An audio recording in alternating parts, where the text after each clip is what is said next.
Hey, it's Dawn Kennedy with Convoy Road Coffee Roasters. I want to introduce you today to pairing coffee with your food. Now, most of us understand we probably shouldn't drink a cup of coffee right after we brushed our teeth, especially with minty toothpaste, because yuck, it doesn't taste very good. But a lot of us don't know that you can actually pair coffee with foods that will elevate the experience of enjoying both. The cool thing about coffee is it can be just as rich and complex as wine, and it has over 800 aromatic compounds. So why don't we sometimes get flavor notes when we drink a regular cup of coffee? Great question. If you're an espresso drinker, chances are you're drinking a Robusta, and a Robusta bean doesn't have the same sugar content as an Arabica bean. And a lot of times it's roasted just a little differently to give you that extra caffeine that comes in a Robusta. But it doesn't pick up the flavor notes like an Arabica bean does from the surrounding area where it's grown. And it's grown a lot for consistency. When we do specialty coffee, particularly coffees that are medium roasted, we're going to choose those Arabica beans. Arabica beans have more sugar in them, and they tend to pick up the flavors of what's grown around them. And they tend to also develop flavors based on how much rainfall or the elevation and, what is going on in the farm where they're grown. So Arabica beans are the ones that most specialty roasters will try to medium roast to maximize the flavors that they can detect inside their beans. So interestingly, when you are out in the field, I say you, but when you're out in the field, a Q grader is a professional coffee taster. Their job is to give a cup score on the quality of the coffee, but also to detect the flavor notes, not unlike a sommelier who can do that with wine. So they're going to be looking at things like fragrance and aroma. They're going to be looking at acidity. They look at body, aftertaste, balance. There's a lot of things that go into coffee grading and also detecting those flavors. Now, if you're a Q grader, you've got a very sensitive palate, and you are probably able to determine the difference between, say, wheat and oats, because those are profiles that are on the Specialty Coffee Association flavor wheel. The majority of the population, though, I'm among them, are unable to detect those kinds of subtleties. But a lot of us are able to detect all of the flavors that we did on our custom flavor wheel inside Convoy Road Coffee Roasters, where we talk about notes of fruity, spicy, nutty, chocolatey, sweet, and floral. Most people are able to detect some or all of these on the wheel. Now, we love doing our medium roast for the simple fact that it does enhance the flavor profiles and the nuances in the beans from the harvest that we've roasted. And we are now really getting more into the pairing side of it, where we're going to take this coffee as so much more than your morning cup. It's going to become an intentional ingredient in your life. It could be a coffee break ingredient, a dessert ingredient, an ingredient in your savory food. I did a pairing class last month where we started with desserts because coffee and desserts just naturally go together. But did you know, if you think about the flavor profiles of what you're drinking and you can match them to something that you're eating, you will have a much different elevated experience. So that's what we have started doing. And the way that we started doing it was we started putting stickers on the back of our bags. This one here is an origin of the month from Sumatra. And this Sumatra is a very deep flavor. It's Indonesian. It's got a lot of chocolate notes. And we've started putting together these fun guides. And these guides will tell you what are the accessible pairings that you can just pick up at the grocery store, or what are maybe some of the featured recipes you might want to try. So if you're a subscriber this month, you would have gotten your pairing guide and your recipe card in your subscription. And this month's origin of the month, Nicaragua, Bastilla Las Brisas, is our origin of the month. So let's go back, though, to this idea of pairing. So this Sumatra is deep and dark chocolate. It's got some plum notes in it. This is a very rich coffee. Nicaragua, on the other hand, is got milk chocolate, almond, a little bit of delightful sweetness to it.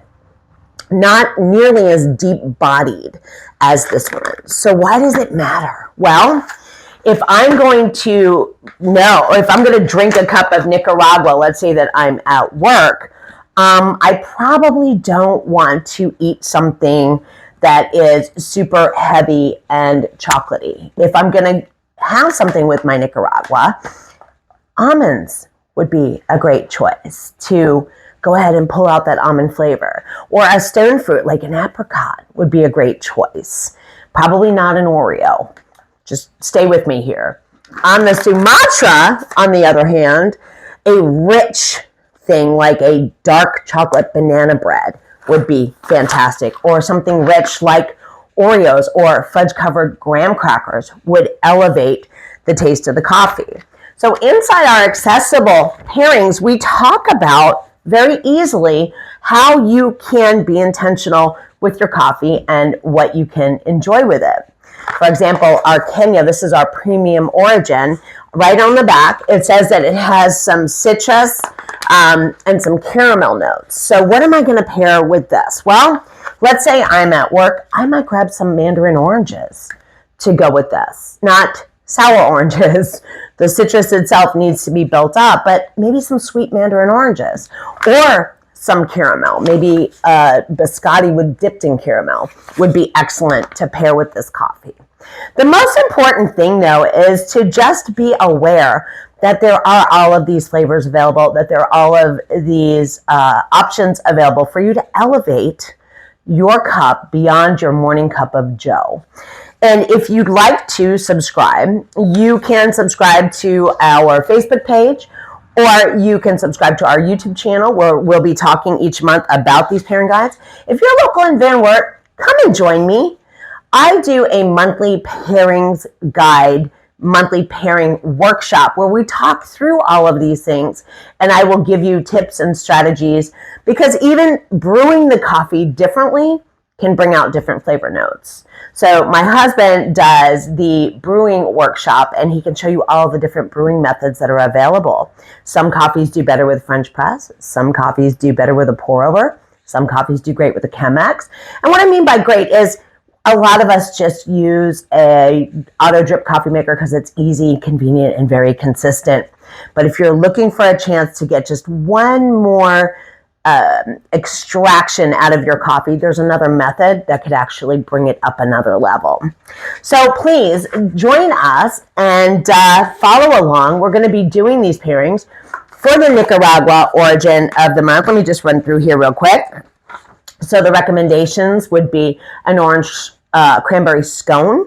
Has to do also with texture. So the buttery pastry is going to help pull out some of the flavor notes in this coffee. Cinnamon raisin toast on butter. And again, there's going to be some complexity in the spices in that cinnamon raisin toast that do really well with the Nicaragua.